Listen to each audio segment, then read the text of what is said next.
বৈষম্য বিরোধী ছাত্র আন্দোলনে আমরা যে কয়েকজন সমন্বয়ক দেখছি তার ভিতরে কিন্তু অন্য একজন হচ্ছে যে সালমান রিফাত। তিনি বর্তমানে পটুয়াখালী জেলায় রয়েছেন এবং পটুয়াখালী জেলায় কিন্তু তিনি ইউনাইটেড পিপলস বাংলাদেশের তিনি কিন্তু মূল যে সমন্বয়ক। আজ তিনি পটুয়াখালীতে এসেছেন পটুয়াখালী ছাত্র জনতার মাঝে ইউনাইটেড পিপলস বাংলাদেশের লিফলেট বিতরণ করার জন্য। এখন আমরা তার সাথে কথা বলবো এবং তার কাছে জানতে চাবো যে এই যে আপনারা পটুয়াখালী কেন এসেছেন এবং আপনারা পটুয়াখালীতে এই যে ইউনাইটেড পিপলস বাংলাদেশের যে লিফলেট বিতরণ করছেন, এই ইউনাইটেড পিপলস বাংলাদেশের আসলে লক্ষ্য এবং উদ্দেশ্যটা। আমরা পটুয়াখালীতে এসেছি পটুয়াখালীর যে সাধারণ জনতা আছে তাদের কাছে পৌঁছাতে, তাদের ইচ্ছা আকাঙ্ক্ষা, নতুন বাংলাদেশের প্রতি তাদের আকাঙ্ক্ষা কি, তাদের প্রত্যাশা কি, সেগুলো জানতে এবং একই সাথে আপ বাংলাদেশকে তাদের কাছে পরিচিত করে তুলতে এবং আপ বাংলাদেশের লক্ষ্য উদ্দেশ্য থেকে শুরু করে আমাদের চাওয়া, আমাদের লক্ষ্যমাত্রা, এগুলোকে পরিষ্কার করতে। আমাদের লক্ষ্য উদ্দেশ্য খুব পরিষ্কার যে 24-এর এই গণ অভ্যুত্থানের পর আমরা বাংলাদেশের মানুষের মুক্তি চেয়েছি, যে মুক্তিটা নিশ্চিত হয়নি এবং আমরা মনে করছি এই মুক্তির অগ্রযাত্রাটা দীর্ঘমেয়াদী। এই দীর্ঘমেয়াদে বাংলাদেশের মানুষের মুক্তি অর্জন করার জন্য আমাদের মৌলিক কতগুলো সংকটের বিরুদ্ধে লড়াই অব্যাহত রাখতে হচ্ছে। এর মধ্যে একটি হচ্ছে ফ্যাসিবাদ। ফ্যাসিবাদের বিরুদ্ধে আমরা গণতান্ত্রিক মূল্যবোধকে প্রতিষ্ঠা করতে চাই বাংলাদেশে।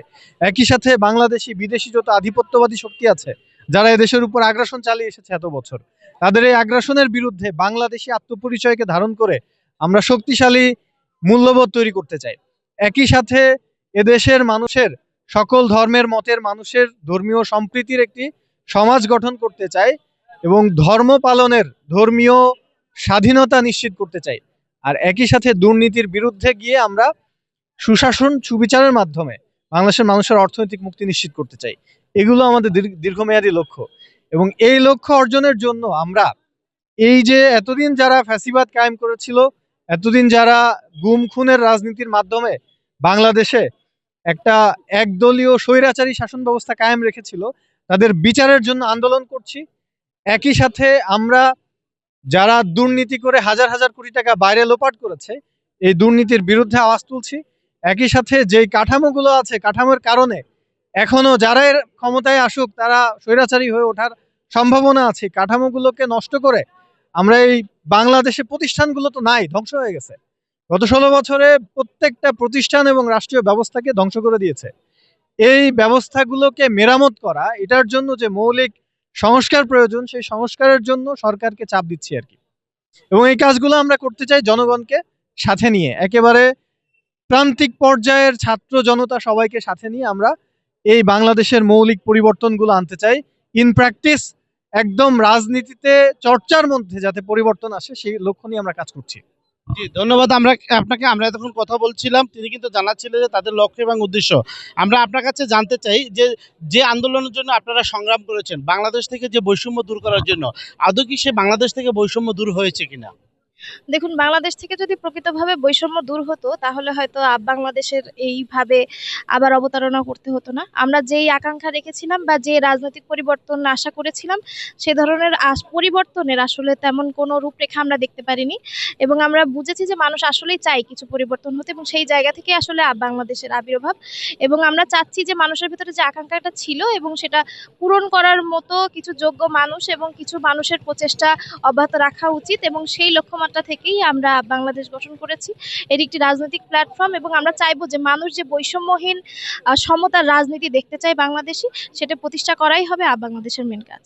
ধন্যবাদ আপনাকে। আমরা একটু আপনার কাছে একটু জানতে চাবো যে আমরা দেখতে পাচ্ছি যে এই যে নতুন যে রাজনৈতিক দলগুলো আসছে, সেই দলগুলোকে কিন্তু পুরনো যে রাজনৈতিক দল আছে তারা অনেকটা ব্যঙ্গ করছে এবং তারা কিন্তু অনেক সময় দেখা যাচ্ছে যে তারা কটূক্তি করছে। তো নতুন বাংলাদেশে এই যে নতুন যে দলটা আসছে, তাদেরকে এই যে যারা পুরনো আছে তারা কেন স্বাগত জানাচ্ছে না? আসলে তাদের সমস্যাটা কোথায় আপনি বলে মনে করেন? স্বাগত জানাবে যদি কনস্ট্রাকটিভ কাজের মাধ্যমে আমরা নতুন বাংলাদেশকে তৈরি করতে চাই। আর স্বাগত জানানোর ইস্যুটা তো একটা রাজনৈতিক সংস্কৃতির অংশ।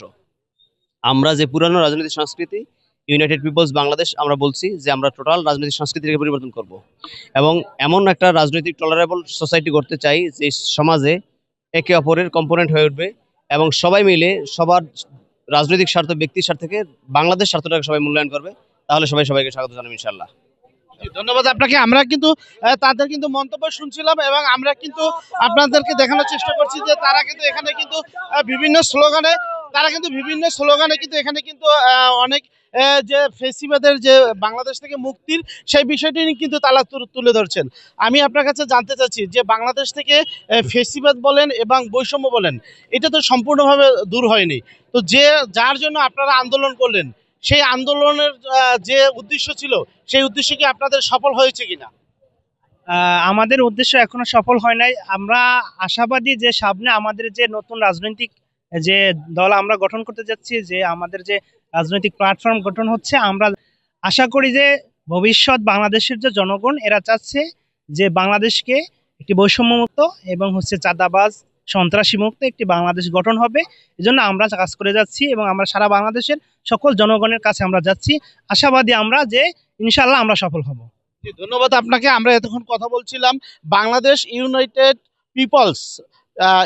পিপলস বাংলাদেশের যে এখানে প্রতিনিধিরা আসছে তাদের সঙ্গে কথা বলছিলাম।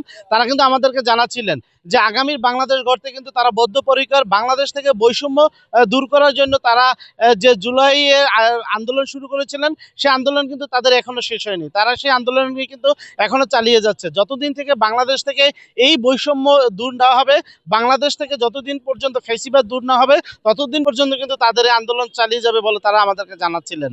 তো পটুয়াখালী ঝাউতলা থেকে বাংলাদেশ ইউনাইটেড পিপলসের আন্দোলন নিয়ে, তাদের লিফলেট বিতরণ নিয়ে এই ছিল আমার কাছে সর্বশেষ তথ্য।